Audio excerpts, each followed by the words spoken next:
सुधाताईंची सून दिव्या नाश्ता देऊन परत स्वयंपाकघराकडे वळाली इतक्यात टिंग टॉंग दरवाजाची बेल जोरात वाजली. दिव्याने घाईघाईने दरवाजा उघडला तर समोर शेजारीन साधना. तिचं नेहमीच सकाळ झाली की 2-3 घरात डोकवल्याशिवाय चैन नाही तिला. ती सुधाताईंना नाश्ता करताना पाहून हसून म्हणाली, वहिनी, तुमचं नशीब खरंच सोन्यासारखं आहे. मुलगा आणि सून दोघंही किती जपतात तुम्हाला. आणि एक माझी सून आहे, ती कधीच विचारत नाही की मी नाश्ता केला आहे की नाही. सुधाताईंच्या चेहऱ्यावर समाधानाचा, अभिमानाचा प्रकाश पसरला. त्या हळूच दिव्याकडे पाहत म्हणाल्या, खरंच माझी सून खूप समजूतदार आहे. आम्हा सगळ्यांची काळजी घेते. सासूबाईंच्या तोंडून आपलं कौतुक ऐकून दिव्याच्या ओठावर हलकं स्मित उमटलं. तिने मान खाली घातली आणि काही न बोलता स्वयंपाकघरात परत निघून गेली. संध्याकाळी खोलीत बसून सुधाताई आपल्या डायरीत काहीतरी लिहित होत्या. शांतता होती इतक्यात दरवाजा हळूच उघडला. निलेश आत आला. चेहऱ्यावर हसू होतं. आई, तो म्हणाल, तू रोज काय लिहितेस ग? थोडा आरामही कर ना. सुधाताई हसल्या. सुधाताईंनी डायरी बंद केली. बाळा, हेच तर माझं खरं समाधान आहे. माझा आराम इथेच आहे. निलेश जवळ येऊन म्हणाला, पण आई, एवढं काय लिहितेस की या पानांवर, या डायरीमध्ये? सुधाताईंच्या चेहऱ्यावर ममतेची झलक होती. त्या म्हणाल्या, बाळा, माझ्या मनातल्या सगळ्या गोष्टी या पानांवर मी लिहिते, उतरवते.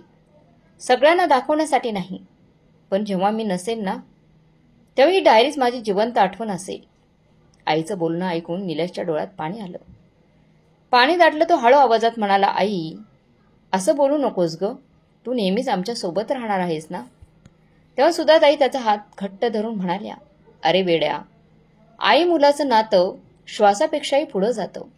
तू कुठेही असलास तरी माझी जवळीक तुला नेहमीच जाणवत राहील. निलेशने मान खाली घातली. आवाज त्याचा घहिरला, आई, मी आज जो काही आहे तो तुझ्यामुळेच. तूच माझी खरी ताकद आहेस. इतक्यात दिव्या आत आली. डोळ्यात थोडा राग, आवाजात कडकपणा. जर तुमचं बोलणं झालं असेल तर चला, चहा भजी तयार आहेत. निलेश कपाळात हात मारत म्हणाला, अगं बाई, मी तर तुला चहासाठी बोलवायला आलो होतो, पण बोलण्यातच गुंतलो. चल, आम्ही आलोच. दिव्या गेल्यावर सुधाताई हसत म्हणाल्या, निलेश, तुझी पण कमाल आहे हा. एवढा वेळ झालाय पण सांगायचं विसरलास. लवकर चल, नाहीतर दिव्या अजून नाराज व्हायची. दोघं मायलेकर हसतच बाहेर आली. दिव्या गरमागरम चहा आणि भजी घेऊन आली. सुधाताईंनी एक घास घेत म्हणाल्या, वाह, भजी तर अफलातून झाली आहेत हा. मन प्रसन्न झालं बघ. निलेशही हसून म्हणाला, हो आई, आज तर दिव्याने एकदम जादूच केलीये. दिव्या ओठावर हसू आणत म्हणाली, बस करा आता, अजून किती कौतुक करणार. असं म्हणून ती पुन्हा स्वयंपाकघरात निघून गेली. रात्री जेवण झाल्यावर सुधाताई टीव्हीवर बातम्या पाहत होत्या. निलेश जवळ येऊन थोड्या नाराजीने म्हणाला, आई, तू रोज या बातम्याच का बघतेस ग? मालिका पण असतात ना छान छान, त्या तरी बघ. सुधाताई शांतपणे हसल्या. निलेश, त्या मालिकांमध्ये काय खास असतं? तेच ते घरगुती भांडणं. मला मात्र बाहेरच्या जगात काय चाललंय ते जाणून घ्यायला आवडतं. आणि बाळा, स्त्रीने बाहेरच्या परिस्थितीपासून अनभिज्ञ राहायला नको. ते तिच्या जाणीवांना शोभत नाही. तेव्हाच दिव्या हळुवारपणे सुधाताईंच्या शेजारी बसली. आवाजात नम्रता पण शब्दात भावनेचं वजन होतं. आई, तुमच्यासारखी सुज्ञ आणि समजूतदार आई सगळ्यांच्याच नशिबी नसते. तुम्ही केवळ या घरालाच नाही तर आम्हा सगळ्यांचा आधार दिलात. आम्हाला सगळ्यांना आधार दिलात. सुधाताईंच्या डोळ्यात मायेबरोबर अभिमानाची चमक दाटली. त्यांनी सुनेच्या डोक्यावर हात ठेवत हळूवार म्हटलं, दिव्या बाळा, तुझ्यासारखी संस्कारी सून मिळणं हेच माझं खरं भाग्य आहे. इतक्यात निलेश पुढे येऊन आईच्या खांद्यावर हात ठेवतो. भाऊक स्वरात तो म्हणतो, आई, तू आयुष्यभर आमच्यासाठी किती काही केलंस. आता आमची वेळ आली आहे. तुझं प्रत्येक स्वप्न आम्ही पूर्ण करू. सुधाताई हलकं हसल्या. मनात फक्त एकच विचार घुमत राहिला, माझा मुलगा आणि सून खरंच माझ्यावर खूप प्रेम करतात. पण त्या अजूनही खरी सत्यता ओळखू शकल्या नव्हत्या. थोडा वेळ गप्पा झाल्यावर सुधाताई आपल्या खोलीत गेल्या. निलेश आणि दिव्या देखील आपल्या खोलीत शिरले. दिव्याने मंद आवाजात म्हणाली, निलेश, तुला नाही वाटत का आता वेळ आली आहे? निलेशने मोबाईल बाजूला ठेवला. त्याच्या डोळ्यात संकोच आणि प्रश्न दोन्ही दाटलेले. तो हळूच म्हणाला, दिव्या, तू नेहमी एवढी घाई का करतेस? आईची गोष्ट आहे, एवढी सोपी नाही. दिव्याने थोड्या कडवट स्वरात उत्तर दिलं, सोपं काहीच नसतं निलेश, पण आता विचार केला नाही तर उद्या उशीर होईल. पश्चाताप करावा लागेल. विचार कर. आपलं भविष्य, आपलं भविष्य, आपलं आयुष्य कसं घडणार? निलेशने खोल श्वास घेतला. चेहऱ्यावर गोंधळ स्पष्ट होता. तो म्हणाला, दिव्या, मला आईला दुखवायचं नाहीये. एवढंच हवंय की सगळं योग्य रीतीने व्हावं. दिव्या ठाम आवाजात म्हणाली, कधी कधी सत्यावर भावनांचं आच्छादन टाकावं लागतं. आपण जर आईच्या मायेवरच जगलो तर भविष्य कसं उभं राहणार? निलेश गप्प बसला. डोळ्यात द्वंद्व झळकत होतं. एका बाजूला आईचं नातं आणि दुसऱ्या बाजूला पत्नीचे शब्द. अचानक बाहेरून काहीतरी पडल्याचा आवाज आला. दोघेही दचकले. दिव्याचा चेहरा पांढरा फडक झाला. कुठे आईने ऐकलं तर नाही ना? निलेश झटकन उठला. दरवाजा उघडून पाहतो खिडकीवर ठेवलेली ताटली वाऱ्याने खाली कोसळली होती बहुतेक. त्याने सुटकेचा श्वास सोडला. दरवाजा बंद करत म्हणाला, काही नाही, चल चल आता झोपूया. दोघेही बिछाण्यावर पडले. हळूहळू खोली शांतता पसरली. दुसऱ्या दिवशी सकाळी 6 वाजता टिंग टॉंग दरवाजाची बेल अखंड वाजू लागली. सुधाताई झोपेतून दचकल्या. एवढं सकाळी कोण आलं असेल? त्या घाईघाईने बाहेर येत म्हणाल्या. निलेश, दरवाजाची बेल वाजते आहे. निलेश उठत म्हणाला, आई थांब, मी बघतो. दरवाजा उघडताच समोर रमाताई उभ्या. केस विस्कटलेले, गालावरून अश्रू ओघळत होते. हात थरथरत होते. निलेश घाबरत म्हणाला, काकू, एवढं सकाळी काय झालं? इतक्यात रमाताईंचा बांध फुटला. त्या मोठ्याने रडत म्हणाल्या, माझ्या मुलाने, माझ्या सुनेने मला घरातून बाहेर काढलंय. मी आता कुठे जाऊ? सुधाताई दचकल्या. त्यांच्या डोळ्यात आश्चर्य आणि वेदना दोन्ही दाटून आले. हे देवा, रमा, तू काय म्हणतीस?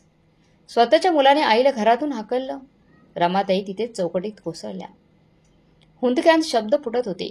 ज्या मुलाला मी वाढवलं, ज्या सुनेला मी मुलगी समजलं, तीच आज म्हणते हे घर फक्त आमचं आहे, तुझ्यासाठी इथे जागा नाही. घरभर शांतता पसरली. वातावरणात हुंदक्याचा आवाज घुमत होता. निलेश लगेच पुढे झाला. रमाताईंचा हात धरत त्यांना उठवलं, आत आणलं आणि सोप्यावर बसवलं. सुधाताईंचं काळीच जोरजोरात धडधडू लागलं. त्या रमाताईंच्या शेजारी बसल्या आणि थरथरत विचारलं, रमा, तुझा मुलगा आणि सून तुला जपणारे होते, अचानक असं काय घडलं?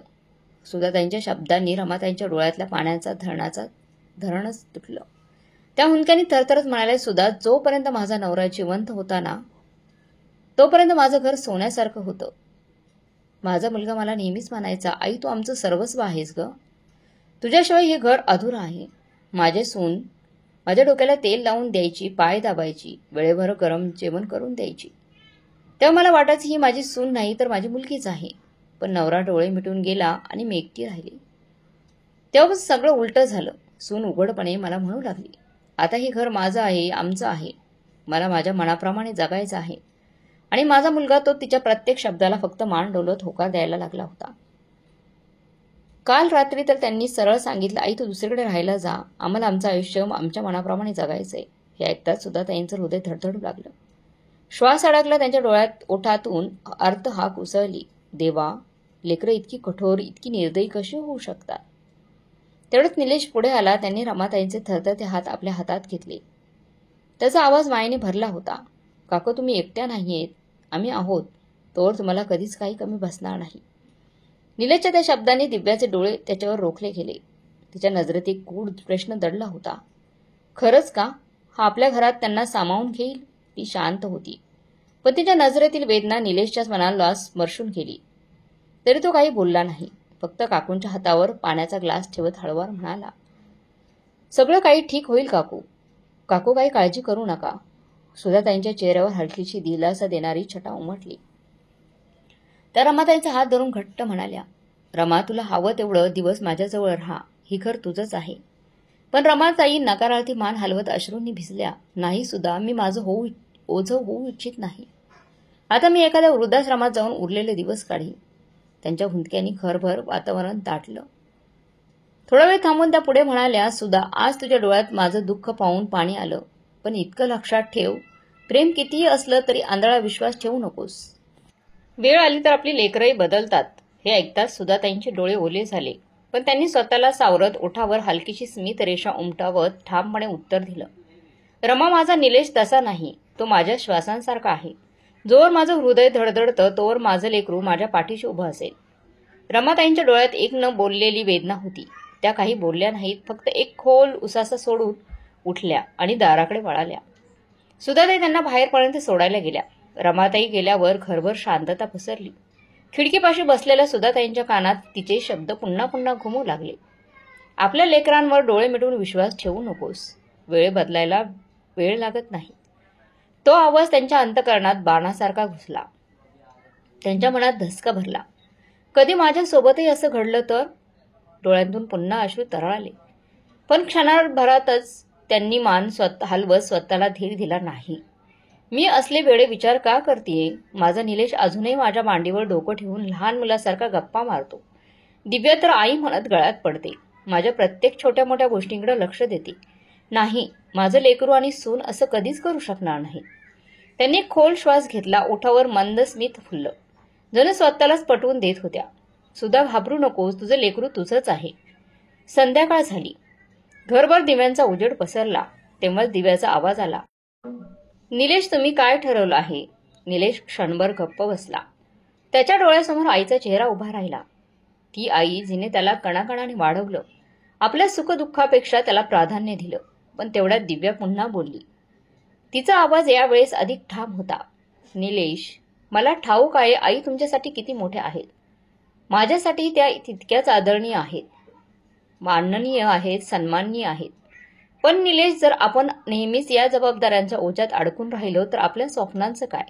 ती कधी पूर्ण करणार? खोलीत गडद शांतता पसरली होती. हवा हळूच उबदार आणि गुळगुळीत वाटत होती. पण निलेशच्या मनात अस्वस्थतेची हलकी लहर पसरली होती. त्याने डोळे मिटले. श्वास जड झाला आणि त्याच्या मनाच्या खोलवर आईचं अस्सल प्रेम आणि बायकोची वाढत जाणारी जिद्द एकत्र धुकधुकू लागली. जणू या दोघांच्या सामर्थ्यामुळे त्याचं मन दोन्हीकडे खेचलं जात होतं. तेव्हा दिव्या त्याच्या बाजूला पलंगावर बसली. हळू तिचा हात त्याच्या हातावर ठेवून हसून म्हणाली, तुम्ही फक्त माझ्या पाठीशी राहा, बाकी सगळं मी सांभाळून घेईन. निलेशने तिला पाहिलं पण काहीच उत्तर दिलं नाही. फक्त खोल श्वास घेतला आणि उशीवर डोकं ठेवून शांततेत झोपला. दुसऱ्या दिवशी सकाळी सूर्योदयाची कोमल किरणं झाडांच्या पानावर पडत होती. सुधाताई नेहमीप्रमाणे झाडांना पाणी घालत होत्या. त्या क्षणात पाठीमागून निलेश येऊन उभा राहिला आणि हळू आवाजात म्हणाला, आई, मला तुझ्याशी बोलायचं आहे काहीतरी. सुधाताई झाडांकडे पाहत म्हणाल्या, हा, बोल ना निलेश, कायच बोलायचं आहे. निलेश काही क्षण शांत उभा राहिला, जणू शब्द शोधत होता. मग त्याने दबक्या आवाजात सांगितलं, आई, तुला माझा मित्र राहुल माहीत आहे ना? त्याची बायको मृणाली, ती गर्भवती आहे आणि तिची केव्हाही डिलिव्हरी होऊ शकते. पण सुधाताई थोड्या अवघड मनाने त्याच्याकडे पाहिल्या. पण काय निलेश? निलेशने हळू श्वास घेतला आणि म्हणाला, आई, मृणालीला आई नाही. त्यांना खूप तणाव येतोय. काय करावं हे समजत नाही. मी विचार करत होतो काही दिवस तू राहुल आणि मृणाली सोबत जाऊन तुझी मदत त्यांना खूप उपयोगी ठरेल. सुधाताई थोड्या थबकल्या. आश्चर्य आणि विचारांच्या मिश्रणाने त्याच्या डोळ्यात हलकं चमकत होतं. पण निलेश, मी तेव्हाच दिव्या हसत पाठीमागून आली आणि म्हणाली, आई, जर तुम्ही गेलात तर त्यांना खूप मदत होईल. दुसऱ्यांना मदत करणं तुमच्या स्वभावातच आहे ना? सुधाताईंनी दिव्याकडे पाहिलं, हसल्या आणि म्हणाल्या, दिव्या, मलाही असंच वाटतं. जर माझ्या जाण्याने एखाद्याचं भलं होत असेल तर जाण्यात काहीच हरकत नाही. दिव्याने उत्साहाने हसत म्हणाली, मग ठीक आहे आई, मी आजच तुमची बॅग भरते. इथल्या गोष्टींची अजिबात काळजी करू नका. निलेशने दीर्घ श्वास घेतला. आईची परवानगी घेणं त्याच्यासाठी सोपं नव्हतं. पण दिव्याने मधोमध सगळं सावरलं. सुधाताई आपल्या मुलाकडे आणि सुनाईकडे पाहतच राहिल्या. त्यांच्या डोळ्यामध्ये प्रेम आणि विश्वास स्पष्ट दिसत होता. काही वेळानंतर त्यांनी कपाटातून साड्या काढायला सुरुवात केली. दिव्या शेजारी उभं राहून हळूच म्हणाली, आई, जास्त सामान घेऊ नका. जेवढं आवश्यक आहे तेवढंच घ्या. राहुल दादांच्या घरी कोणतीही कमतरता भासणार नाही तुम्हाला. सुधाताई हसत म्हणाल्या, मी तर 2-3 साड्या आणि माझी औषधे घेऊन जाईन. बाकीच्या गोष्टी तिथं मिळतीलच. तेवढ्यात निलेश खोलीत येऊन म्हणाला, आई, मी राहुलशी बोललो आहे. तू येणार समजताच तो खूप आनंदी झाला. म्हणतो, काकू आल्या तर मृणालीला खूप आधार मिळेल आणि मला पण काळजी राहणार नाही. सुधाताई आपल्या मुलाला आशीर्वाद देत म्हणाल्या, बाळा, देव तुला नेहमी सुखात ठेवेल. राहुलची मदत करण्याचा विचार केलास हीच सगळ्यात चांगली गोष्ट आहे. संध्याकाळ झाली. सूर्य अस्ताला जाताना आकाश रंगबिरंगी झालं. त्यांची शेजारी येऊन म्हणाली, सुधा, आज सकाळपासून तू दिसली नाहीस. कुठे बाहेर जाण्याची तयारी करतेस का? दिव्या पटकन बोलली, काकू, विशेष काही नाही. निलेशच्या मित्राच्या बायकोची डिलिव्हरी होणार आहे आणि तिच्यासोबत हॉस्पिटलमध्ये कोणीही नाही, म्हणून आई काही दिवस त्यांची मदत करण्यासाठी जात आहेत. आज रात्रीची ट्रेन आहे. उद्या सकाळपर्यंत त्या मुंबईला पोहोचतील. साधनाताईंनी उत्सुकतेने विचारलं, अच्छा, मग सुद्धा परत केव्हा येणार आहे तिकडून? दिव्या लगेच म्हणाली, काकू जास्तीत जास्त 1 महिना राहावं लागणार आहे त्यांना. डिलिव्हरीपर्यंत आई तिथेच राहतील. मग आरामात परत येतील. सुधाताईंनी गप्पच मान हलवली. मनातल्या मनात विचारांची गर्दी उसळली. पूर्ण 1 महिना? मी तर समजले होते काही दिवसांचीच गोष्ट असेल. पण त्यांनी स्वतःला समजावलं तरी त्यांना कुठे ठाऊक होतं आपल्या घरातून निघून मुंबईपर्यंतचा हा प्रवास त्यांच्या आयुष्याची दिशा कायमची बदलून टाकणार आहे. रात्रीचे 11 वाजले होते. निलेशने ट्रेनच्या डब्यात आईला बसवलं आणि प्रेमाने म्हणाला, आई आरामात बस. मुंबईला पोहोचताच राहुल तुला घ्यायला येईल. तुला कुठल्याच गोष्टींची चिंता करावी लागणार नाही. तेव्हा दिव्या हसून म्हणाले, आणि हो आई, आम्ही रोज तुम्हाला फोन करू हा. सुधाताईंचे डोळे पाणावले. त्यांनी निलेशचा हात घट्ट पकडला आणि हळू आवाजात म्हणाल्या, निलेश बाळा, मला तुमच्या दोघांची खूप आठवण येईल. तुम्हा दोघांशिवाय मी एकटी कशी राहू तिकडे. इतकं बोलताच त्यांच्या डोळ्यातून घळाघळ अश्रू वाहू लागले. निलेशने पटकन आईचा हात धरला. लहान मुलासारखं समजावत म्हणाला, आई, ही फक्त थोड्या दिवसांचीच तर गोष्ट आहे. राहुलला आपल्यासारखा विश्वासू आणि जवळच्या माणसाची गरज आहे. जर परिस्थिती वेगळी असती तर मी तुला कधीच पाठवलं नसतं अगं तुला तिकडे. तुला तर ठाऊक आहे मी तुझ्यापासून एक क्षणही दूर राहू शकत नाही. सुधाताईंनी डोळ्यातील पाणी पुसलं. एक खोल श्वास घेतला आणि म्हणाल्या, ठीक आहे बाळा, मी घरी नसणार. त्यामुळे तू दिव्याची आणि स्वतःची काळजी घे. बाहेरचं जास्त खाऊ नकोस. निलेश हसत म्हणाला, तू निश्चिंत राहा आई. तुझी सून माझी चांगली काळजी नीट घेईल. तेवढ्यात दिव्या सुधाताईंच्या पाया पडली आणि हळूवार आवाजात म्हणाली, आई तुम्ही काळजी करू नका. तिथे नीट राहा आणि स्वतःची काळजी घ्या. तेवढ्यात ट्रेन हळूवार हळू लागली. सुधाताई आपल्या सीटवर जाऊन बसल्या. खिडकीतून बाहेर पाहताना मुलगा आणि सुनेच्या चेहऱ्यावर उमटलेला गर्व आणि स्नेहाच्या रेषा त्यांनी मनात साठवून ठेवल्या. ट्रेन पुढे सरकू लागली. खिडकीतून हात हलवत त्यांच्या डोळ्यात पुन्हा पाणी आलं. पण त्यांना अजिबात ठाऊक नव्हतं हा प्रवास त्यांच्या आयुष्याला कायमचं वेगळं वळण देणार आहे. सकाळची गार हवा, स्टेशनवरची गडबड, चहावाल्यांचे आवाज, पळणारे प्रवासी, हे सगळं त्यांना अगदी नवीनच भासलं. ट्रेन थांबता सुधाताई हळूहळू उतरल्या. तेव्हा समोरून साधारण 35 वर्षांचा एक माणूस आला. हात जोडून म्हणाला, नमस्कार माई, आपण सुधाजी ना. मी राहुल, निलेशचा मित्र. हे ऐकता सुधाताईंच्या चेहऱ्यावर दिलासा उमटला. हो बाळा, मीच आहे. छान झालं तू भेटलास. नाहीतर या मोठ्या शहरात मी फारच गोंधळले असते. राहुलने तत्परतेने त्यांची बॅग उचलली आणि आदराने म्हणाला, माई, आता तुम्ही काही काळजी करू नका. इथे तुम्ही माझ्या आईसारख्याच राहणार आहात. चला, गाडी बाहेर उभी आहे. गाडीत बसताच सुधाताईंच्या मनात सुखद शांती पसरली.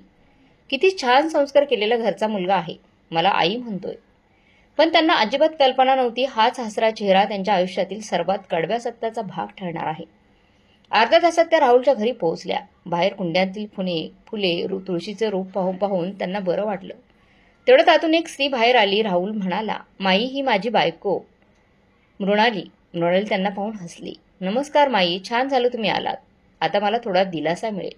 या अवस्थेत सगळं सांभाळणं फार अवघड जात होतं. सुधाताईंनी आपुलकीने तिच्या डोक्यावरून हात फिरवला.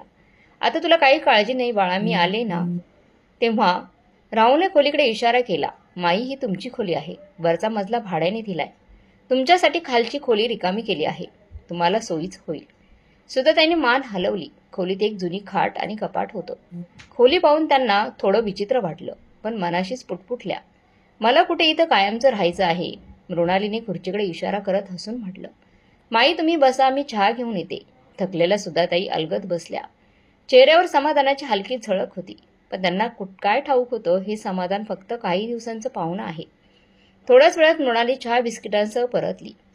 हा घ्या माई, थोड्याच वेळात राहुल बाहेरून जेवण घेऊन येईल. सुधाताई थोड्या आश्चर्याने म्हणाल्या, अगं बाळा, बाहेरून का आणायचं? घरात सगळं आहे, आपण बनवू ना. इतक्यात मागून राहुल आला. हसत म्हणाला, नाही माही, मृणालीचा 8वा महिना आहे. डॉक्टरांनी तिला जास्तीत जास्त आराम करायला सांगितलंय, म्हणून मी जेवण बाहेरून आणतो. हे ऐकता सुद्धा त्यांच्या डोळ्यात ममतेचा पूर लाटला. त्या म्हणाल्या, राहुल बाळा, आता बाहेरून आणायची काही गरज नाही. मी आली ना, पुढे सगळं मी करेन. तू काळजी करू नकोस.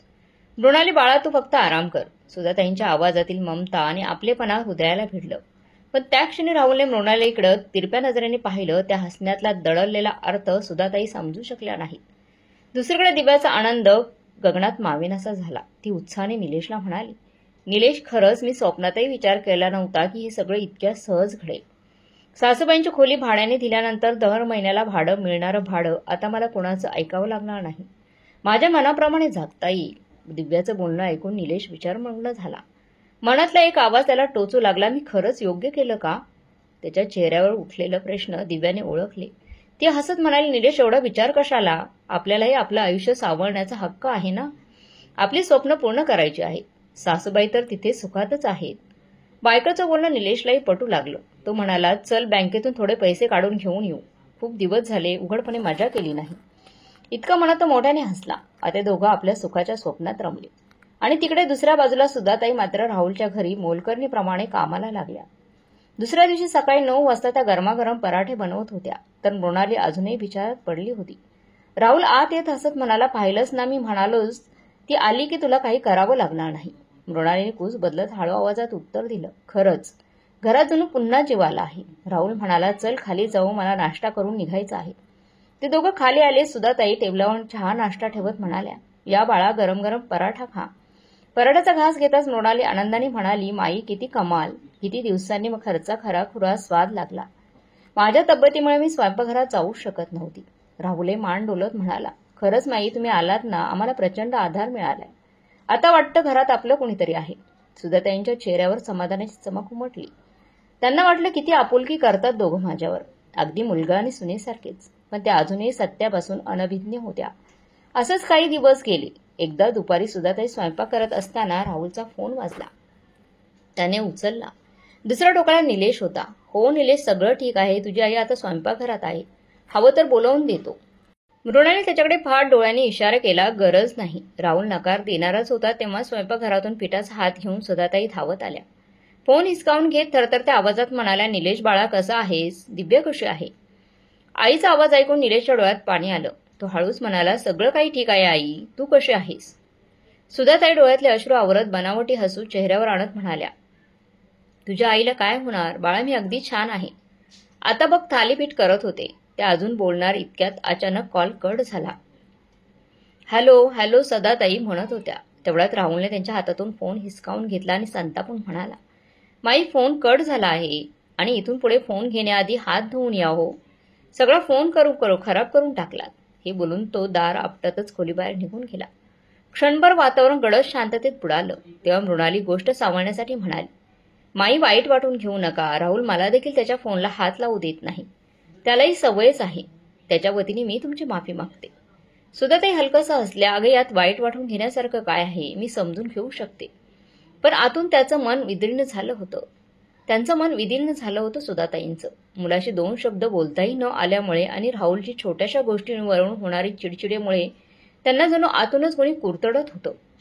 हळूहळू दिवस असेच सरकत गेले. आता तर राहुल आणि मृणालीचा व्यवहार उघडपणे तिरस्काराचा झाला होता. सुधाताईंकडे ते पाहत होते जणू त्या घरातल्या मोलकरणीच आहेत. मनाशी सुधाताई विचार करत होत्या, मी तर फक्त या दोघांना मदत करायला आली आहे का? आलीये, मग माझ्याशी असं का वागतात? असं वागतात का? पण त्यांना उत्तर मिळत नव्हतं. शिवाय कितीतरी दिवस झाले होते त्यांचा मुलगा निलेशशी नीट संवादही झाला नव्हता.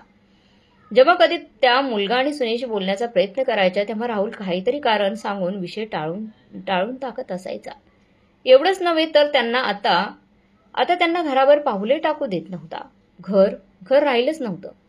सुधाताईंसाठी ते आता कैद झालेल्या पिंजऱ्यासारखं बनलं होतं. दुसऱ्या दिवशी दुपारी मृणाली आरामात सोफ्यावर बसून टीव्ही बघत होती. तेवढ्यात सुद्धा ते आल्या आणि हळुवार आवाजात म्हणाल्या, मृणाली, मी सगळं आवरलं आहे, तुम्ही दोघं जेवून घ्या. आज मी माझ्या घरी जाणार आहे. परवा सकाळी परत येईल. हे ऐकताच मृणाली दचकली आणि ती म्हणाली, माई, तुम्हाला घरी का जायचं आहे? सुधाताईंनी शांत स्वरात उत्तर दिलं, का जायचं म्हणजे काय? अगं किती दिवस झालं मी माझ्या घरी गेली नाही, कुठे बाहेर पडली नाही. थोडं मुलाला भेटून आलं तर मला बरं वाटेल. तू काळजी करू नकोस. सगळा स्वयंपाक करून ठेवला आहे मी. काही काळजी करण्याची गरज नाही. हे ऐकताच मृणाली घाबरली आणि मोठ्या आवाजात ओरडली, राहुल.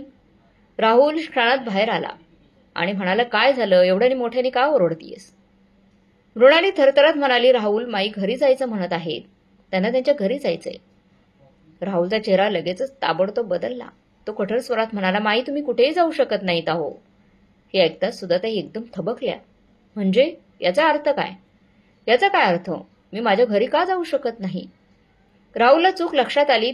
तो लगेच गोष्ट सांभाळण्याचा प्रयत्नात म्हणाला, नाही माई, माझा अर्थ तसा नव्हता. मृणालीची डिलिव्हरी जवळ आली आहे ना. कधी तिला हॉस्पिटलला न्यावं लागू शकतं. अशावेळी तुम्ही नसाल तर आम्ही दोघं कसं मॅनेज करू, कसं सांभाळून घेऊ? सुधाताईंनी लगेच उत्तर दिलं, राहुल, मी आज गेले तर परवा सकाळीच परत येते. फक्त 2 दिवसांचा प्रश्न आहे. राहुल अनुनयाने म्हणाला, पण माई, जर आज रात्रीच हॉस्पिटलला जावं लागलं तर? मी एकटा काय करणार? तुम्हीच आमचा खरा आधार आहात माई. प्लीज तुम्ही जाऊ नका. सुधाताईंच्या घशात शब्द अडखळले. त्या गप्प झाल्या. मनातलं दुःख दाबत त्या शांतपणे आपल्या खोलीत निघून गेल्या. त्यांच्या गेल्यानंतर राहुल आणि मृणालीने सुटकेचा श्वास टाकला.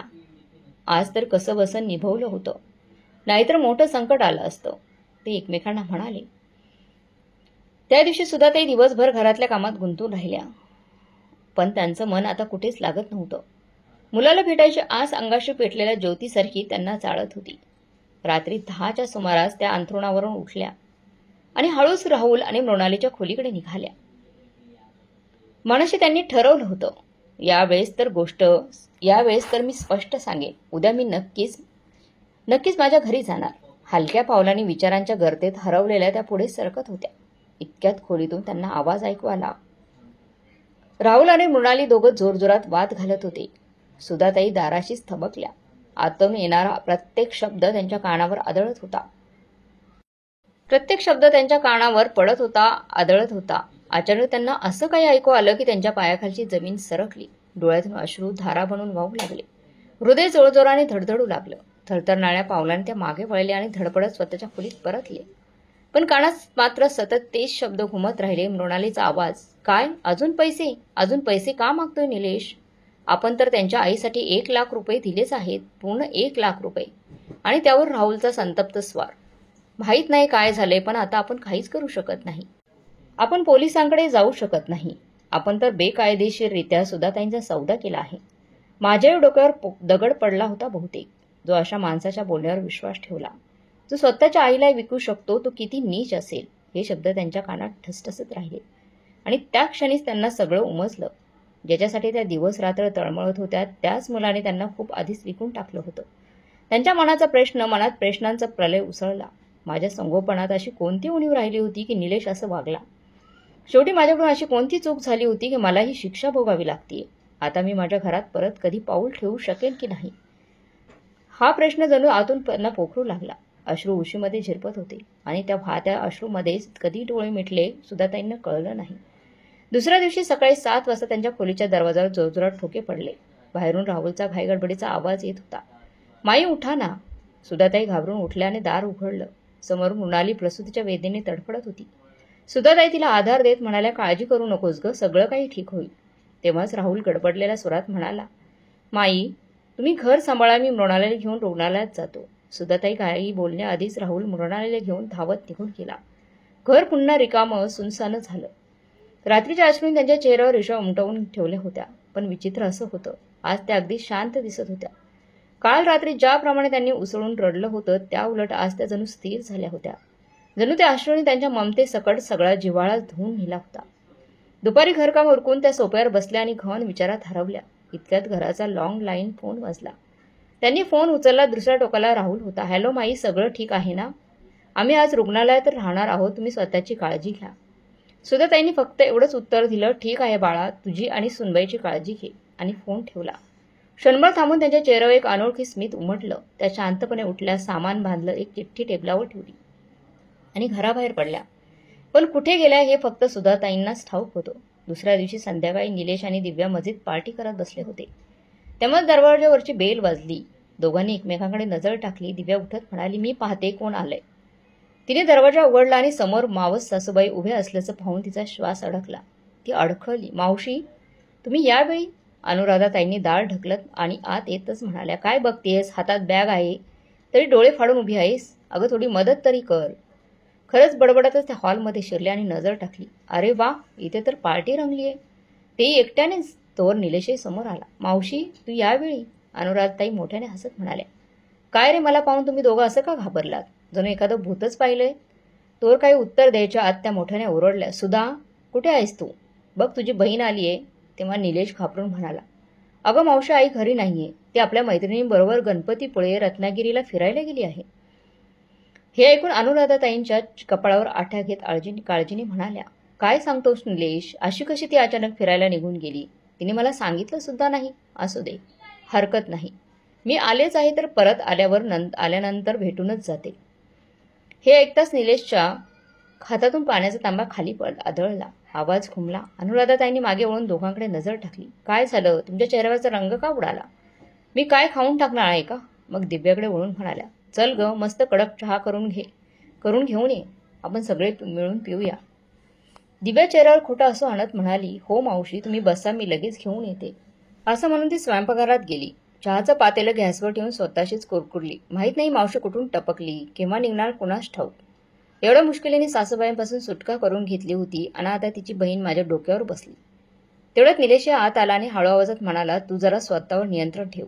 जास्त चिडचिड करू नकोस. आपण जरा जास्त बोललो तर मावशीला आईबद्दल शंका येईल. दोघं कुजबुजत होते. तेव्हाच बाहेरून सुधाताईंचा कडक आवाज आला, अगं दिव्या, तुझा चहा शिजला की नाही अजून? त्यांचा आवाज ऐकताच दिव्याने घाईघाईत कपात चहा ओतला आणि हॉलमध्ये आणला. अनुराधाताईंनी तिरक्या नजरेने दिव्याकडे पाहिलं. चहाचा कप उचलला, एक घोट घेतला आणि म्हणाल्या, जरा टीव्ही तरी चालू कर.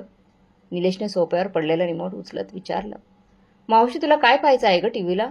सांग ना, मी लावतो. अनुराधाताईंनी त्याच्या हातातून रिमोट घेतला आणि सरळ एक न्यूज चॅनल लावलं. हे न्यूज चॅनल पाहून दिव्या अचंबित होऊन म्हणाली, अहो मावशी, तुम्ही केव्हापासून न्यूज बघायला लागलात? अनुराधाताई हलकसं हसल्या, अगं मी तर पहिल्यापासूनच बातम्या बघते, तू पण बघ ग, या चॅनलवर खूप चांगल्या गोष्टी दाखवतात. असं म्हणून त्यांनी टीव्हीचा आवाज जरा मोठा केला. आवाज कानावर पडताच निलेश आणि दिव्याची नजर स्क्रीनवर खेळली. न्यूज अँकर माईक हातात धरून सांगत होता, ही एका अशा आईची कथा आहे जिला तिच्याच मुलानं स्वतःच्या मित्राच्या घरी मोलकरीण बनवून विकलं आहे. हे ऐकताच निलेश आणि दिव्याचे डोळे विस्फारले. दोघांच्याही कपाळावर घामाचे थेंब चमकू लागले. तेवढ्यात अनुराधाताई कपाळावर हात मारत म्हणाल्या, देवा, आजकालच्या मुलांवर तर अजिबात विश्वास ठेवता येत नाही. स्वतःच्या आईलाच जिने 9 महिने पोटात वाढवलं तिलाही काही पैशांसाठी विकतात. दिव्या अडखळत म्हणाली, मावशी सोडा ना हा विषय. तुम्ही काय बघत बसता? काही पण बघता, अशा बातम्या तर रोजच येत असतात. अनुराधाताई उपवासाने हसत म्हणाल्या, नाही ग सुनबाई, ही गोष्ट थोडी वेगळी आहे. जरा थांब, मला सगळी बातमी ऐकायची आहे. निलेश आणि दिव्याने एकमेकांकडे नजर टाकली आणि हळूच उठून निघू लागले. पण तेवढाच अनुराधाताईंचा कडक आवाज घुमला, कुठे निघाला तुम्ही दोघं? थोडं थांबा. आता हे न्यूज चॅनलवाले त्या मुलाला आणि सुनेलाही दाखवतील. हे ऐकताच दोघांचे पाय जमिनीवर खेळले. आता त्यांची नजर टीव्हीवरच खेळली. स्क्रीनवर न्यूजवाल्याचा आवाज घुमत होता, मी अमित कॅमेरामॅन विशाल सोबत त्या ठिकाणी जात आहे जिथे तो मुलगा आणि त्याची पत्नी राहतात, ज्यांनी स्वतःच्या आईला विकून टाकलं आणि आता ऐशो आरामाची जिंदगी जगत आहेत. अनुराधाताईंचे डोळे स्क्रीनवर रोखले गेले. वातावरणात ताण चढत गेला. त्या दचकल्या आणि म्हणाल्या, अरे निलेश, ही तर आपली गल्ली वाटते. कोणाच्या घरासमोर गेलेत हे लोक? क्षणातच निलेश आणि दिव्याचा श्वास अडकला. हॉलमध्ये एसी सुरू होता, पण त्यांच्या चेहऱ्यावर घामाच्या धारा पाहत होत्या. त्याचवेळी घराच्या दारावर जोरात ठोके पडले. अनुराधाताईंनी आवाज चढवला, अरे निलेश, जा बघ कोण आलंय. निलेश जड पावलाने डगमगत दाराकडे गेला. लगेचच अनुराधाताई संतापून दिव्याला त्यांनी झापलं. दिव्या, तू काय बसली आहे? जा आणि बघ. दिव्या घाबरून थरथरत दाराकडे गेली. पण दार उघडलं तेव्हा समोरचं दृश्य पाहून दोघांच्या पायाखालची जमीन सरकली. संपूर्ण हॉल, संपूर्ण गल्ली, न्यूजवाले, कॅमेरा सर्व गोळा झाले होते. न्यूजवाल्यांनी माईक पुढे करून विचारलं, तर तुम्हीच तो मुलगा आणि सून आहात ना, ज्यांनी आपल्या आईचा सौदा केला? लाज नाही वाटत का? दिवा हपकून ओरडली, काय बोलताय तुम्ही? चुकीचं समजताय, निघा इथून. आमची बदनामी करू नका, मी पोलिसांना बोलवेन. निलेश थरथरता म्हणाला, चुपचाप निघून जा इथून. तेवढ्यात मागून अनुराधाताई बाहेर आल्या आणि निलेशच्या गालावर एक झणझणीत चापट ठोकली. दिव्या थक्क झाली, ओरडली, मावशी, हे काय करताय तुम्ही? अनुराधाताईंनी शांतापणे तिच्याकडे पाहिलं आणि तिला देखील एक जोराची थप्पड ठोकली. मग गरजत म्हणाल्या, एकदम चूप. अजून एक शब्द आला तर माझ्यापेक्षा वाईट कोणी नसेल. सगळं समोर आलंय आणि तरी तुम्ही खोटं बोलताय. तुम्हाला लाज वाटत नाही का? संपूर्ण गल्ली उभी राहून हा तमाशा बघत होती. अँकर अमित वारंवार विचारत होता, हे खरं आहे का? तुम्हीच आपल्या आईला विकलत? थोडे पैसे आईच्या जीवनापेक्षा मोठे ठरले का? निलेश आणि दिव्याच्या तोंडातून आता एक शब्दही बाहेर पडत नव्हता. ते घामाने निथळत दार बंद करण्याचा प्रयत्न करू लागले. पण गर्दीतून अचानक एक हात पुढे आला आणि दार घट्ट पकडलं. निलेश कितीही धडपडला तरी दार हळूहळू उघडत गेलं आणि त्याच दारासोबत निलेश धडधडत खाली कोसळला. तो हात त्याची आई सुधाताईचाच होता. सुधाताईने पुढे येऊन त्याच्या गालावर जोरदार चापट ठोकली. हे पाहून दिव्या हळूहळू मागे सरकू लागली. मागून अनुराधाताईने तिला ढकललं आणि म्हणाल्या, जा, आज तुझ्या कर्माचं फळ बघ. दिव्याने डोळे जमिनीत खिळलेले होते. निलेश अडकळत म्हणाला, आई मला माफ कर. हे सगळं दिव्याच्या म्हणण्यावरून झालं.